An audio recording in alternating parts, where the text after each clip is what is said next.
Le récent rapport du FMI sur la situation économique du Sénégal n'a pas fini de livrer son lot d'inquiétudes chez les observateurs. Le professeur Hamad Ndiaye, enseignant-chercheur à la FASEC, dénote une mauvaise gestion de la conjoncture économique par les nouvelles autorités. Les mesures que le gouvernement a eu à prendre en ce qui concerne par exemple les audits, en ce qui concerne aussi la rupture de certains contrats et la pression que le gouvernement a exercée sur les entreprises en matière de fiscalité, et tout cela n'a pas aidé à ce que les affaires reprennent.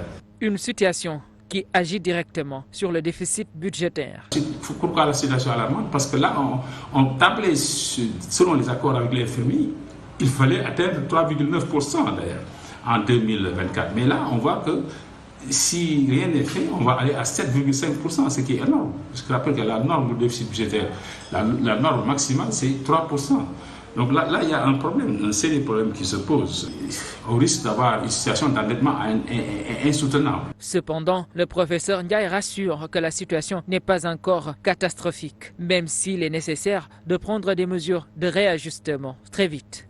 Le Sénégal est une bonne pente de croissance. On prévoit une croissance de 6%, ce qui n'est pas rien. Donc on peut faire mieux.